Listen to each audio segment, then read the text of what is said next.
Hello everybody, welcome back to my channel. My name is Maureen O'Connor from Quilter's Heaven in Northbrook, Illinois, and I am the Opinionated Quilter.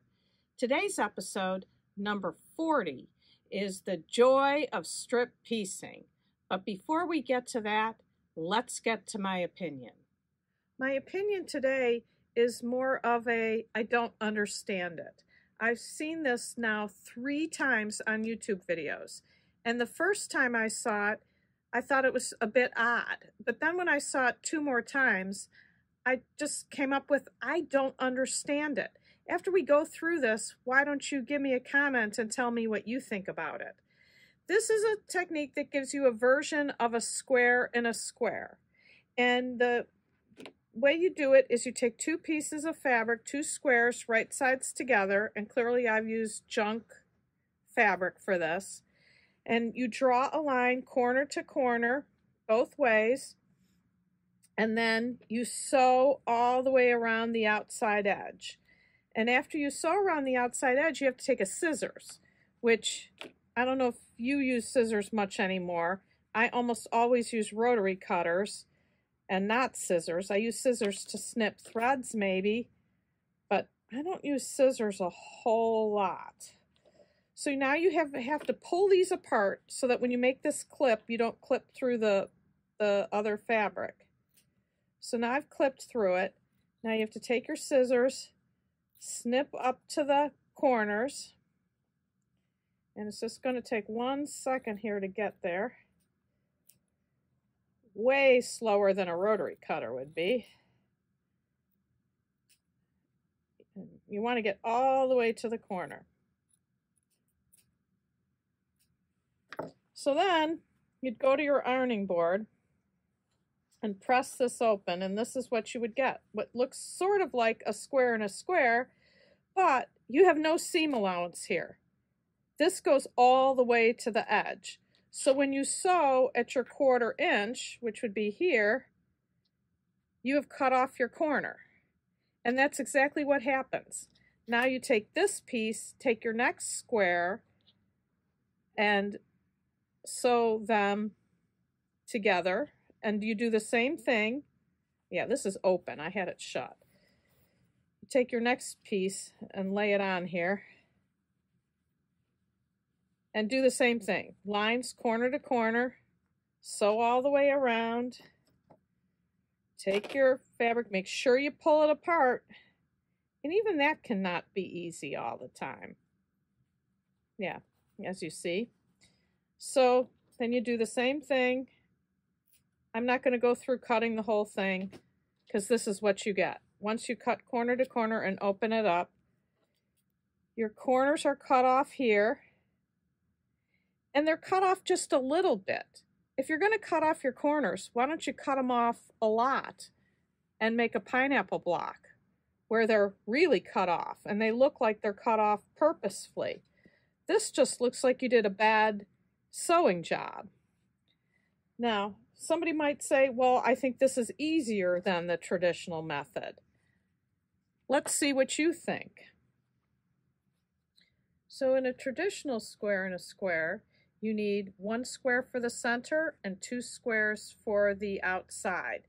You cut diagonally and then you sew 2 sides, press them, 2 sides, press them, and then you end up with a unit that looks like this with plenty of space to do your 1/4 inch seam allowance and not cut off the points.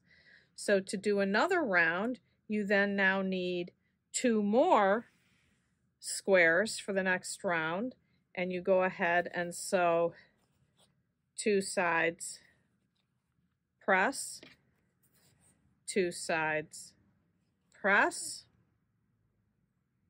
and you get a beautiful unit that looks like this with none of your points cut off, plenty of space for 1/4 inch if you want to put another round on it. So you tell me, which do you prefer? The 2 together sew around and cut off points and have to use the scissors and mark 2 lines, or the traditional just make squares, cut them into in half and sew them around In one of the videos I saw, she kept going around and around and around till she had a whole quilt size. One stopped after a couple more rounds and made a pillow. But I will take this version over this version any day of the week. What do you think? Let's get to the episode. My love affair with strip piecing began many years ago, even before I was a serious quilter. Reading Family Circle magazine, there were articles and patterns by Eleanor Burns that piqued my interest. She is still stripping after 25 years, and I credit her with starting my love of strip piecing. I then came upon this book many years later, Tradition with a Twist, and it has many patterns in here that I have made and given away many, but a few of my favorites are here behind me. This first one is Evening Shadows. It looks a little southwest shaped. There's 2 or 3 other versions of this in the book, which I haven't made, but could still be on my list. This one I've made several times. This is regular many trips around the world. And of course, Linda, who works for me, chose the fabrics for it. And I think it just turned out stunning. And I just get into it when I make these. I just start sewing away, just sewing the strips together. It's zen-like. So this is one of my favorites. And over here, we have a baby version of Sunshine and Shadows. They have both a baby and a larger version of this one. And how fun is this? Look at these pretty colors. Again, just sew strips together, cut them apart, and sew them back together, and you have a beautiful quilt like this. Another one that's more recent to me, and you've seen it hanging behind me in earlier episodes, is this Diamond Lights by Derek Lockwood. And this is all strip pieced. And this is all in blocks rather than just straight rows like the other ones. But this is another stunner that, of course, Linda picked out the fabrics for me. So how do you make these? Well, we've talked a little bit about it before, but I'm going to say it again because it's really important to piece your strips properly. And the more you do it, the better you'll get at it. Let me walk around the table. In trying to finish up my Light in the Valley, the one that's behind me at the front table now, I need to make more strip sets. And actually, this is the strip set that I needed the most of. Many more, I only need about 9 or 10 inches. So I'm using this for demonstration. First of all, you have to accurately cut. We've talked about doing that before. Treat your fabric first, press it, square up your edge, use a good ruler that doesn't slip, and cut accurate 1.5 inch strips for this particular pattern. And I sew in pairs. These 2 are sewn together, these 2 are sewn together, 2, 2, 2, and 2. And all of these were sewn top to bottom. And after you sew, press. Don't wait to sew 12 together to press. You won't get near as accurate pressing as you will when you just do one at a time. After you sew the 2 together, measure. Is it the proper measurement? Pretty spot on. So now that all these seams have gone this way, all the rest of the seams have to go this way.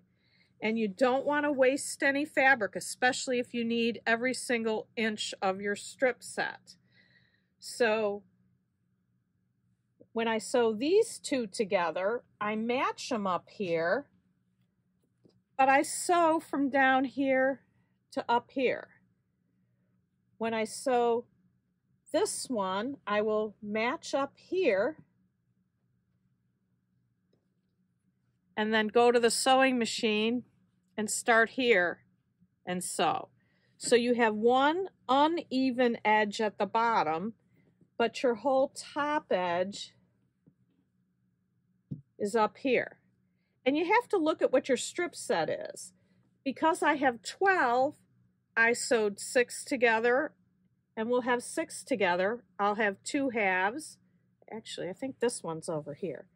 But you'll have 2 halves, and then you'll sew the last together again, matching the top, coming down here, and even though these aren't even, you sew from bottom to top. And then whatever you have to cut these pieces into, you make sure you're all nice and straight.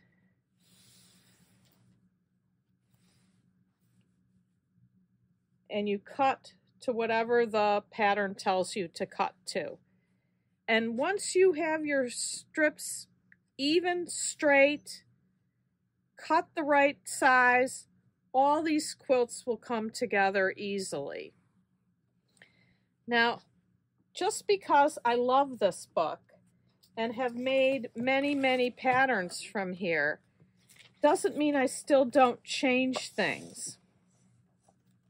For example, in this pattern, the regular many trips around the world, this cuts 2.5 inches to finish to 2 inches. Well, that makes a 74 by 98 quilt with no borders. So by the time I add borders to this, it will be gigantic. So I have made this size, but then I have also changed it to cut 2 to finish to 1.5. So you can just leave the pattern the way it is, or you can, after using 2-inch cut and making it finish to 1.5, and then it'll be smaller, or you can add more units on either side if you need to. Another thing in this pattern, which I thought was really interesting, was she has these 2 single square units. And if you look at how the single square units are made, it's 1 through 7 and 6 through 2.